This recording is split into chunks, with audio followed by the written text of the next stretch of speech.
Now it's on. Ezekiel chapter 37. One of the most familiar visions in the Bible. Certainly the most familiar, I believe, in Ezekiel, where Ezekiel is transported to a dark valley, what we might describe as the valley of the shadow of death, except there is no shadow. This is the valley of death.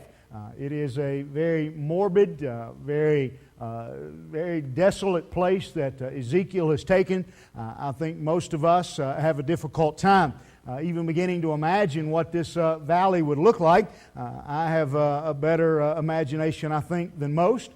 Gets me in trouble sometimes, but I can imagine this valley being transported and sit down, as the Bible describes, in the midst of the valley of dry bones, of dead bones. And as morbid as that sounds, this wasn't planned that way, but maybe this is a great message for the Halloween season. As Ezekiel is transported and set here, it's a scene of complete and total devastation. Again, filled with bones, lots of bones. It's one thing to be in a valley with a bone. It's another thing to be in a valley with a couple of bones. It would even be another thing to be in a valley with a skeleton. But to be in the valley with a bunch of bones, that all of a sudden is a scene straight out of Alfred Hitchcock or the Twilight Zone or something, one of the modern thriller movies, to be dropped down and sit in a valley full of bones. I think most of us would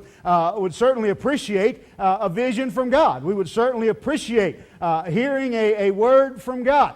I'm also quite certain that most of us would just as soon that it didn't have anything to do with a valley full of bones, and especially being set down in the middle of it. And so, but that's where Ezekiel finds himself. Now, you and I, that kind of carries with it somewhat of a little bit of a morbid curiosity about a valley filled with skeletal remains, a valley filled with all kinds of bones, and you and I can, again, our imagination can begin to somewhat put that picture together, to get an idea of that scene as being set down, and everywhere you look, every direction you turn, there are skeletal remains, bones, lying all around you, very dry bones, as Ezekiel describes it. But for you and I, the picture kind of ends there. It's just kind of morbid. It's somewhat perhaps disturbing. I really hope that I don't give you or your children nightmares tonight or mess up your lunch. And in talking about this valley full of skeletons, this valley full of bones. But as morbid, as curious as we may be about this valley, for Ezekiel, it takes on an entire new meaning as God looks at Ezekiel, says to Ezekiel as Ezekiel stands there and looks around, and this valley surrounded by bones. And as I thought about this description that Ezekiel gives, he gives a description of a valley. Now, most of us are familiar with the concept of a valley, and you're down kind of in the low spot in the valley. The hills come up around you. And I thought about what a difference it would be if he would have said that he set him down in a plain or a desert full of bones, because you know what happens when you're on flat ground. Eventually, when you look off into the horizon, because of the curve of the earth, you begin to lose sight of part of it. But when you're in the bottom of the valley and you look, and all you can see all around you are bones. What a horrible sight, and a lot of bones, he says, dry bones. And so here stands Ezekiel thinking, how am I getting out of this mess? And where do I step that I don't step on Uncle George's arm? Or how do I get out of this mess? And to look, and over there's a leg bone, over there's a foot bone, over there's a skull. I don't even know what that part is. It just what a hideous scene. But then God steps in and says something that makes this scene even more hideous, even more disturbing for Ezekiel, when he says to him, "These bones are Israel." These bones represent Israel. These dead, scattered bones are your nation. These dead, scattered bones are your people. These bones represent all of Israel and Judah. At the time, Israel and Judah had split up. Judah was the northern kingdom, or Israel was the northern kingdom, and 10 tribes there. Judah was the southern kingdom with 2 tribes, and they couldn't even get along with each other. And over time, because of their evilness and their wickedness, their idolatry, their marrying out of their people, marrying foreigners who were worshiping other gods, because of all that sin, as God had promised. If you remember, God told the Israelites when they came out of Egypt, He said, "I'm going to give you the promised land. I'm going to give you a land flowing with milk and honey.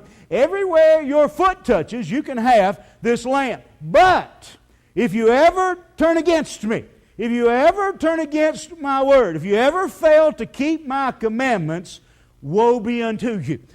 I will punish you. I will reject you." And sure enough, as history tells us, the Israelites had got again involved in idolatry, all kinds of wicked practices, and God had allowed them to be conquered and driven out of their land. And so now Israel, the Jews for the most part, many of them are in exile in Babylon. Many of them are just simply scattered to the four corners of the earth. They are scattered about, driven out of their land. Their land has been destroyed. Their homes have been destroyed. And God says, this is Israel. This is what Israel looks like. They are just a bunch of scattered, dry, dead bones.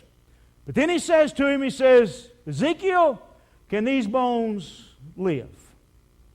He proceeds to tell Ezekiel that, and show Ezekiel, in fact, as he speaks of the bones, and the bones come back together. As they come back and they begin to take on flesh and muscle and skin, ultimately God breathes into those bodies life, gives them breath, and God tells Ezekiel, He lets him know, He says, this also is Israel, and is promising Ezekiel, promising the Jews that their nation would be restored. Now we know from history, we know from other biblical books, Jeremiah writes a great deal about the dispersion of the Jews, the exile, and he says that it will last 70 years and they will be restored. And so sure enough, we can almost track it to the date that 70 years after their exile began in what we know as the month of July. The Israelites were allowed to return home and to begin to restore and rebuild their promised land. And so Ezekiel gets a vision of that. He sees Israel scattered out, dry bones, and he sees them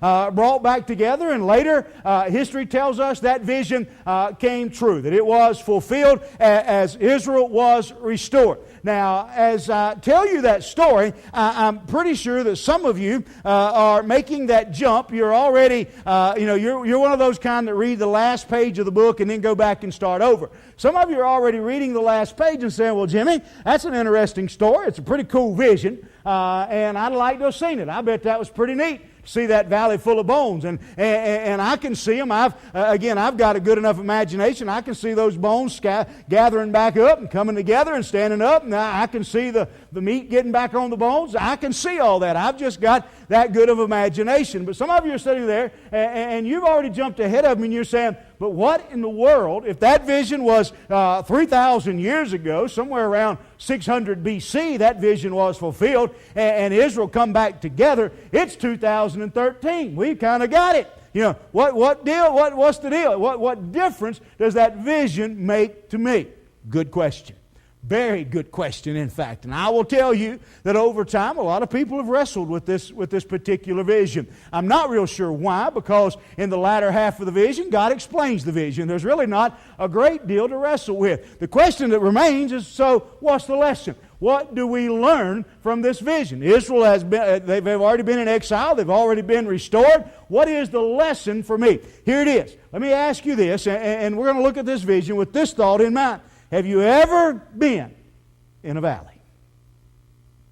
Have you ever been in a situation like the Israelites? And I will guarantee you, if we could get in our time machine and we could punch in 600 BC, and we could go back and we could land in 600 BC Babylon, and we could take out our microphones and our cameras, and we could walk up to the average Jew on the street and stick a microphone in his face and say, do you think you will ever see the Promised Land again? I would be willing to bet you that almost 100% of the people who would answer you and say, no, there's no hope. We've come too far. God has abandoned us. We've become too evil, too wicked. In fact, let me tell you how bad they were. When God actually does restore Israel to the Promised Land, and the Babylonian exile was interesting. They weren't in prison. They weren't in chains. They were allowed to have homes. They were allowed to interact. They just lived in Babylon. It was so bad that when God does intervene and God does allow the Israelites to go back to the Promised Land, many of them said, no thanks, we'll just stay here. This is where home is. We've got our family here. We've been living here. We're not going back to Israel. That's how far they had slid. And many of them had got to the point where they said, there is no hope. There is no way we will ever see the Promised Land again. Many of us in life, we come into situations in our life, whether it's in our marriage, whether it's in our job, whether it's in our finances, whether it's with our health, whether it's with our children, whether it's with our parents, all kinds of circumstances come along in our life where we get, as the saying goes, to the end of our rope, and we think there is no hope at the end of my rope. You've seen that thing, you've seen those signs that say, when you get to the end of the rope, tie a knot and hang on. Somebody said, I tie a knot, and somebody else cuts the rope. That's kind of the way a lot of folks feel. Well, I think of the lesson that we learn from this vision. Again, obviously, the message is the restoration of Israel. But here's what I want you to look at with me as we look at this vision. As we look at what God does here, and we talk about what this vision entails and what goes on. That if God can intervene in this valley, if God could intervene in this situation, I want to ask you this question. Is your valley any deeper? Is your valley so deep? Are your bones so dry and so scattered that even God can't recall them? Look with me at the pathetic situation. Look at me what's going on here as we look at this, the pathetic condition. It's an interesting vision. I'm certain that most all of us, again, would love to have a vision from God, just not this one. Just not this one, because Ezekiel, the Bible says there that God took him, and it says that He took him and He took me out, and He set me down in the midst of the valley. Now, I don't know about you, but I just kind of know me, and I'm pretty sure I'd have been all right if God wanted to show me that valley full of bones, if He would have set me up on the neighboring mountain and gave me a set of binoculars and said, look over yonder. I believe I would have been perfectly all right with that view. I believe that. As a matter of fact, I believe I'd have been all right if He'd have just showed me His Kodak moment. I didn't even need to go there. Just pull out the slideshow. But He takes Ezekiel, it says, and sets him in the midst, in the middle of a valley filled with bones. Everywhere Ezekiel looks, every direction he turns, he's there trying to figure out a place to put his feet where he's not stepping on a bone. And if that isn't bad enough, I don't know about you, but if He didn't let me have the option of being next door, put me down in the middle, I believe I could have looked around and said, I got it, get me out of here. That's not good enough. God then takes Ezekiel, it says, and causes him to pass them round about. The bird's eye view, if you will. He takes Ezekiel and says, look around. Look here. I don't know, did He grab Ezekiel by the seat of the breeches and pick him up and dangle him over? I don't know if He zip-lined him, parachuted him, airplane, I don't know. But somehow or another, Ezekiel gets to take in the whole view of this valley. And he tells us this.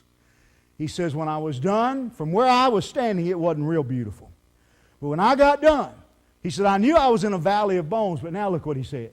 He says, there were many bones, lots of bones, and they were very dry. What is Ezekiel saying when he says they were very dry? Ezekiel was saying there wasn't a sparkle of life among them. There wasn't so much as a hint. There wasn't, and again, I know it's almost lunchtime. There wasn't, let me tell you what these bones look like. They look like a chicken bone, after Renee got done with it. Y'all ain't never seen nothing to y'all. There wasn't a piece of meat on that bone. I mean, it was clean. Now, I want you to think about what he's saying right there. Think for a minute. I know you don't. This is not exactly a warm and fuzzy message, but let's think about it. You're walking down the street one day, and up ahead you see a body laying on the sidewalk. And it's obvious just from the position, the condition, that something is wrong. But what would most people do? I realize there's some that would run up and steal their billfold, but what would most people do? Listen, I'm just being, they'd run up and say, you're not going to be needing these sneakers anymore. I know that, but most people saw a body laying on the sidewalk. They'd say, hey, they need help. And they would run over and say, can I help you? Is there anything I can do? Can I call 911? Doctor, help, something. Because there was some semblance of life. We see a body laying there. And we would think there's something that can be done. But on the other hand, you're out and you're hiking, you're camping, whatever, and you're walking through the woods, and as you walk along, you look up, and over here lays a skeleton. Whole different set of thoughts come into your mind, doesn't it? There's no help. You don't call the doctor. You don't perform CPR. You don't holler for help. You may call 911, but it's a whole different call, correct? It's a whole different mindset from walking down the street and seeing a body and seeing a skeleton. Well, think about it. Ezekiel says, I saw a valley full of old, dried out skeletons. There was no hope. There was no life. There wasn't a sparkle. How many of us have stood by hospital beds and listened for just the slightest of breath? Watch those meters and just for the slightest bump on the monitors. Ezekiel looked around and there was no use in checking blood pressure. There was no use in taking a pulse. There was no use in listening for the breath. There was no use in CPR. No use in mouth to mouth. These bones are dead. Long dead. Long dead. To the point of decay. The valley was deep. Some of you this morning, you feel like that's where you are. That things have gotten so bad, there's no hope. There's no sparkle of life. Some people are in those kind of marriages. Some people are in those kinds of relationships. Some people have those kinds of jobs where they see no hope. The pathetic condition of the bones. Second thing I see in this story is God asked Ezekiel an interesting question. God says, can these bones live? Can these bones live, Ezekiel? Look around you. You've already described them as very dry bones. Now, I don't know, don't want to know how long it takes a human body to get to that point. But these bones they're dead, graveyard dead. They just hadn't got to the graveyard yet. These bones are dry bones. And God looks at him and says, can these bones live? And Ezekiel gives what may be the best answer in the history of man. Ezekiel says, I don't know. You ever know? If you don't learn nothing else this morning, let me teach you this. Sometimes the best answer you can give is, I don't know. I don't know. Ezekiel says, I don't know. Think about that for a moment. As Ezekiel stands there, and all around him are these dried up bones, and God says to him, can they live again? And Ezekiel's standing there going, I don't know. Think how many of you remember that little song you learned as a kid? The ankle bone's connected to the leg bone's connected to the knee bone. I don't know all my bones. You know that song? I can only imagine Ezekiel standing there going, well, over there's a leg bone, I think. That's a skull. I know a skull when I see it. That might be a hand. That might be. Think about you're in a valley full of dry bone. Most of us couldn't be put in a room with one skeleton and left alone to put it back together, could we? We'd had the head and armpit or something. We'd had the biggest mess. I can just imagine a valley full of bones, and here I am putting them back together. We're going to have a guy walk around with one arm this long, one like this. He's going to walk with a bad limp because he's going to be 6 foot tall on one side and 4'3" on the other. I'm going to have him all messed up. I'm going to have some guy about 6'4", great big old thing, and he's going to have one of them little bitty heads. It's going to be a mess. Think about it. Can these bones live, Ezekiel? Not if I got anything to do with it. But Lord, you know.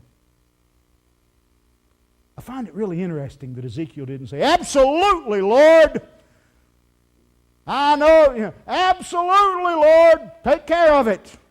Because Ezekiel was wise enough to know that this was a deep valley. Ezekiel was wise enough to know that the people of Israel had been wicked and sinful and that God's judgment was being poured out on them and had been being poured out on them. But Ezekiel was also smart enough to say, Lord, I don't know, but I'm going to trust you.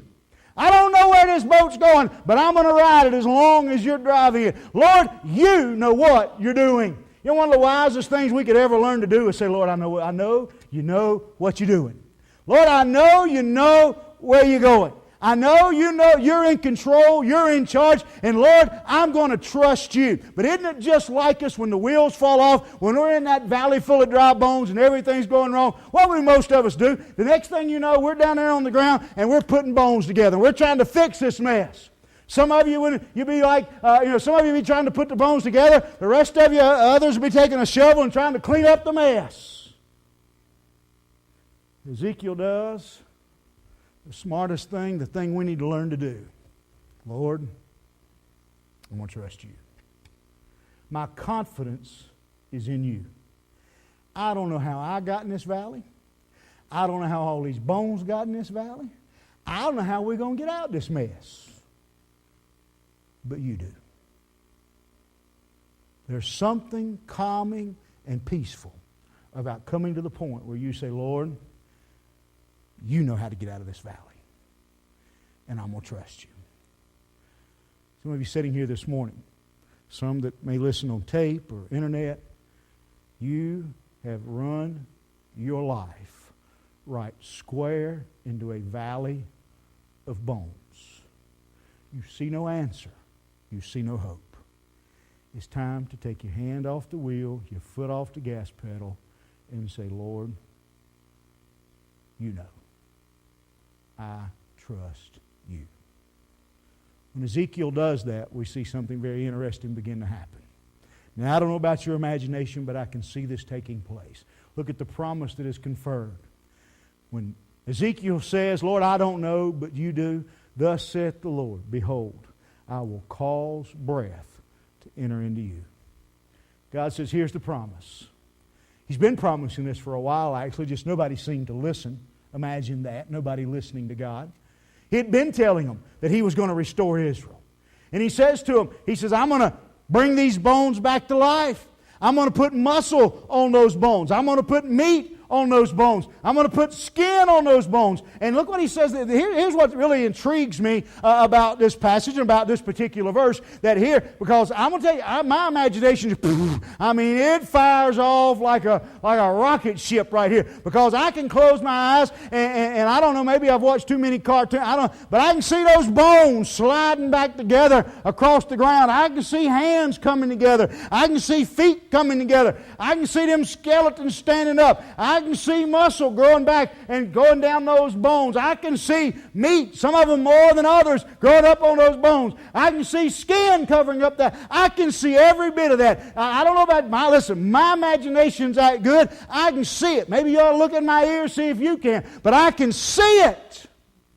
And that's where most of us focus when we get into this verse. We get to talking about those dry bones and those bones coming back together and those muscles coming back on those skeleton and the flesh coming back and the skin coming back and those bones coming back to life. And we overlook one simple statement God makes. God says, and you'll know that I am the Lord.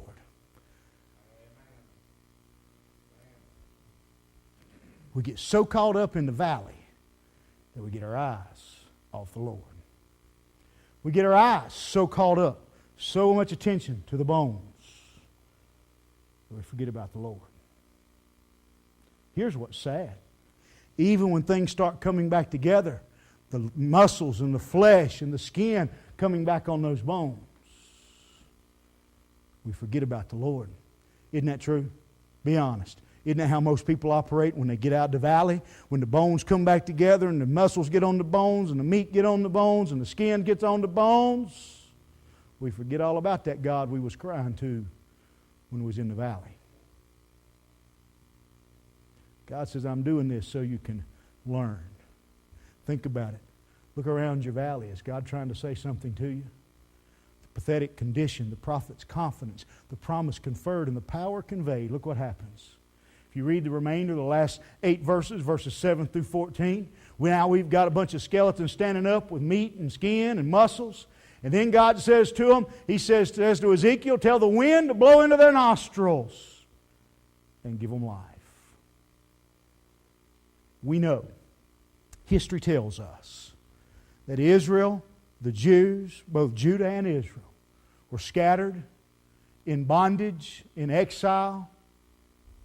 They couldn't have had a family reunion if they'd have wanted to, because they had no idea where each other was.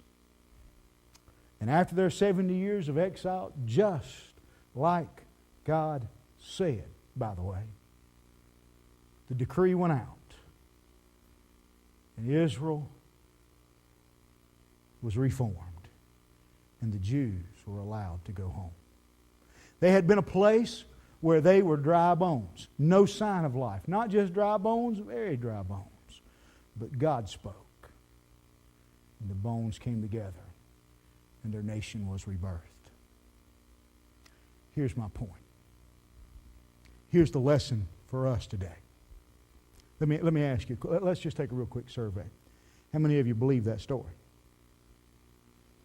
If you don't, you're arguing with history. It's a fact outside of the Bible. Israel was dispersed and Israel was restored. If God can and did do that for Israel, if He could intervene in their valley, can't He intervene in your valley?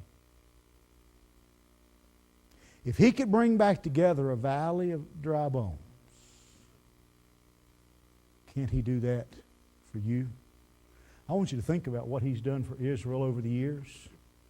Every nation, just pretty much every nation that's ever been, has done everything they could to wipe out that little nation of Israel. A nation that is smaller than almost all of the states in the United States. A nation that is almost indefensible because of its location and its geography. You can stand almost on one side of Israel and throw a rock across it. You can certainly launch most missiles all the way across, even handheld missiles all the way across. You know as well as I do, President of Iran has come out in the last few years and said one of his goals is to wipe out Israel. Hitler, Syria, Egypt, the Philistines, take a name, call roll. And yet, 2013, there they stand. There they stand. They've pretty much only had one ally throughout history, and you live in that nation. God help us today, we're not their ally, by the way. They've tried in every way possible to conquer and destroy that little nation. And every time God has honored His promise of I'll bless those that bless them and curse those that curse them. This is not a history lesson. This is not a geography lesson. This is a God lesson. If God was faithful to His people of Israel and rescued them, don't you think He's big enough for you? I want to ask you to bow your heads this morning.